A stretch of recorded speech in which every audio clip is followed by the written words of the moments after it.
At the time, it seemed like 2017's Geostorm was the final nail in the coffin for the dying disaster movie genre. It's a film that was hit with expensive reshoots, a messy marketing campaign, and abysmal reviews, all culminating in the movie losing millions upon millions of dollars. But what exactly went wrong with Geostorm? And did it deserve all the negative reactions? Well, today I want to explore the history of this flop, analyze why it failed, and I'll offer up some of my personal thoughts on the movie.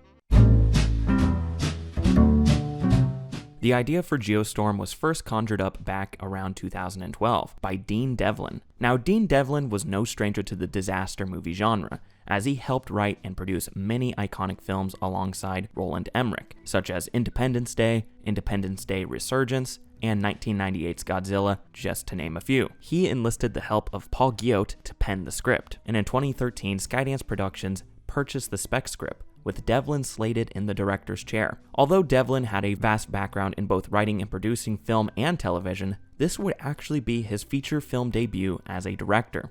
Skydance was going to partner up with Paramount Pictures to help create the movie. However, after the film was put in turnaround, it ended up with Warner Brothers instead in the fall of 2014. Around this time, a star was also found with Gerard Butler. Geostorm was greenlit with an initial budget of $82 million, and principal photography kicked off in October of 2014 and lasted until February of 2015, shooting primarily in Louisiana. And here is where the film ran into some issues. According to Deadline, it's speculated that Devlin was in way over his head and was rushing to meet a deadline so the film could hit its first release date of March 25th of 2016. However, during shooting, that release date would be pushed back to October 21st of 2016.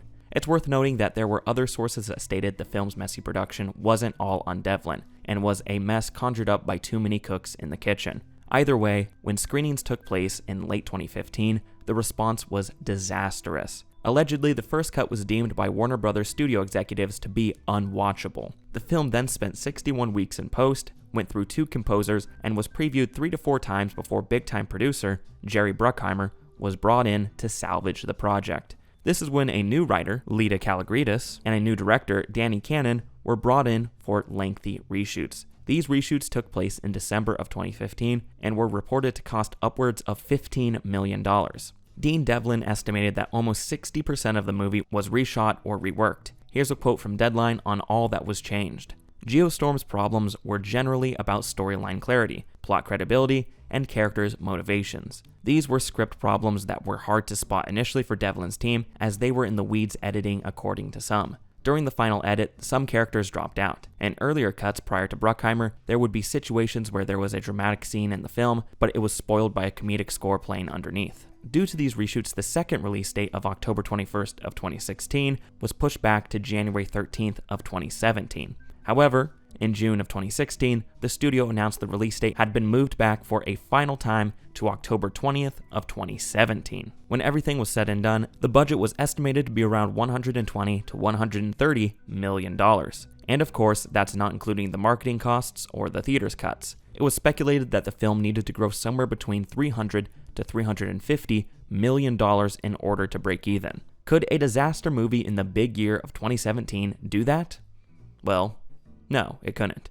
In its opening weekend, Geostorm made $13 million, debuting at number 2 in the box office behind Boo 2, A Medea Halloween. In the US, it went on to make a measly $33 million. However, overseas, it raked in an impressive $188 million, for a total worldwide gross of $221 million. But it seems like the overseas gross was not enough to save the film, as Deadline estimated that the film lost Warner Brothers $71 million. This made it one of the biggest flops of 2017, only beaten out by King Arthur, Legend of the Sword, Monster Trucks, The Promise, and The Great Wall, all films we will most certainly cover in the future. So now that we know the history behind the film, let's explore the reasons why it bombed so hard. For once, we can't really point to competition at the box office as a contributing factor, as Geostorm dropped in a pretty dead month with very little direct competition. However, this movie was hit with a storm of other issues that caused it to sink and fail. The timing of this movie was very unfortunate, as there was real-life natural disasters playing out while the movie was gearing up its marketing campaign. There were hurricanes affecting Houston, Key West, and Puerto Rico, earthquakes in Mexico City, and wildfires in North America and Europe. Here's a quote from The Wrap on how this impacted the movie's box office. With such shocking natural disasters damaging cities and affecting countless people, the prospect of seeing dramatized natural disasters isn't likely to be appetizing for moviegoers. The disasters affected the film's marketing, as posters for the film were removed from Florida theaters as Hurricane Irma moved in, while trailers and TV spots reduced the footage of cities being flooded by tsunamis. And this ties into the film's marketing in general. The trailers did a terrible job at communicating to the audience what the vibe of the film was supposed to be. The teaser trailer was extremely dark and going for a serious, gritty tone, while the official trailer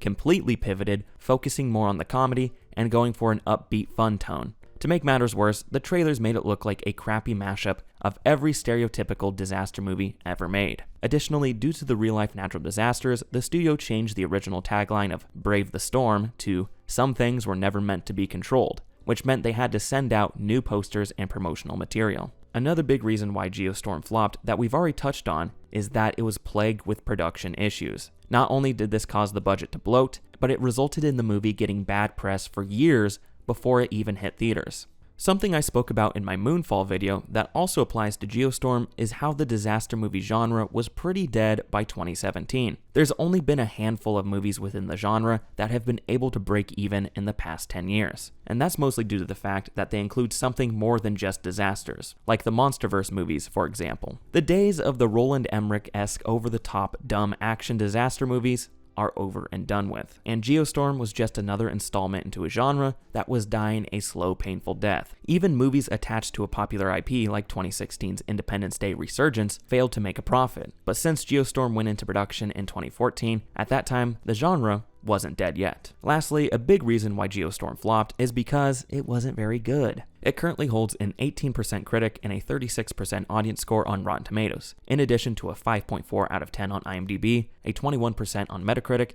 and a 2.1 out of 5 on Letterboxd. It seems like the movie didn't land with most viewers. But does it deserve all the hate, or is it secretly a masterpiece? Well, let me share some of my thoughts.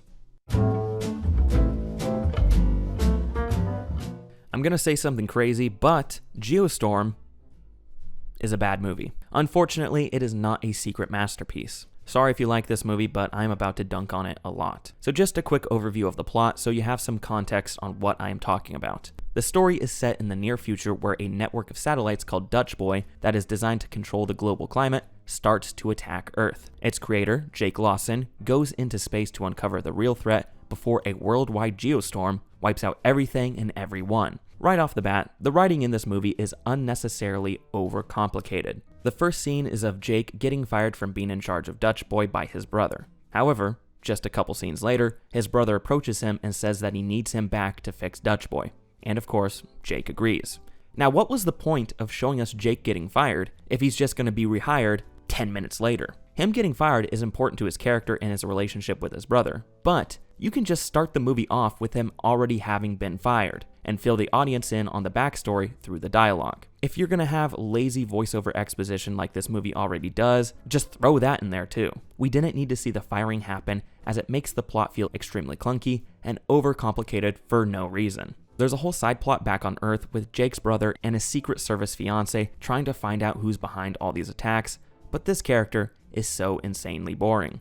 So much of the screen time and dialogue is given to the fact that she's not allowed to be in a relationship with him for some reason, and they have to keep it a secret. This whole angle feels like conflict for the sake of conflict, and once again, it is unnecessary. It adds very little substance to the plot and eats up screen time. One of my favorite parts about this movie is when Gerard Butler's Scottish accent peeks through whatever accent he's trying to do in this movie. Don't get me wrong, I love Gerard Butler, and he's the best one in the movie, but this accent isn't working for him. Perfectly without fail, day after day, year after year, so what do people do with it? As for the rest of the cast, they are pretty forgettable. There's no terrible performances per se, but it just feels like everyone is going through the motions. Poor Robert Sheehan though. This is the third movie I've covered with him in it. I know he's found success on the TV side with Misfits and Umbrella Academy, but man, you just can't catch a break with these feature films. One thing I will say about Geostorm is that it did something I thought was impossible. It made me have respect for Moonfall. Don't get me wrong, Moonfall is a terrible movie, but at least it delivered on some of its promises. It knew it was a big, dumb disaster movie, and it gave us lots of scenes of stuff getting destroyed.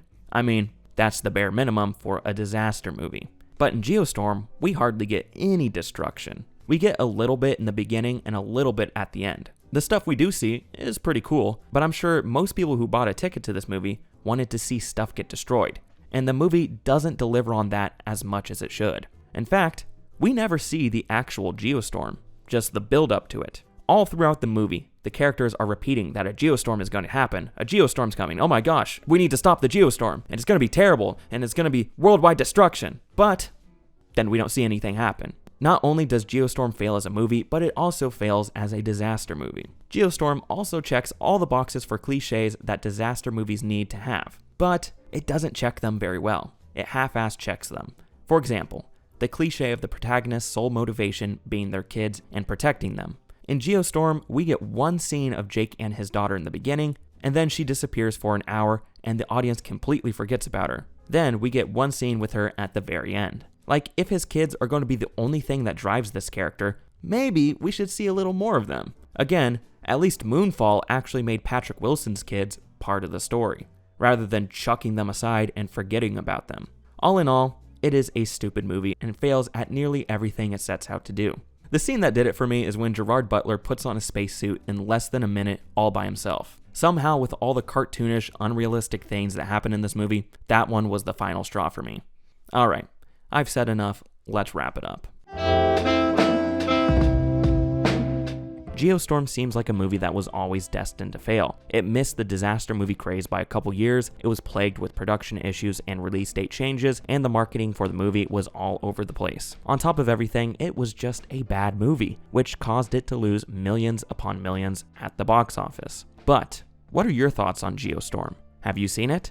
What did you think? I'd love to hear your thoughts in the comments below. This has been Tom from Isenhart Productions, and thank you so much for watching. I'll see you next week.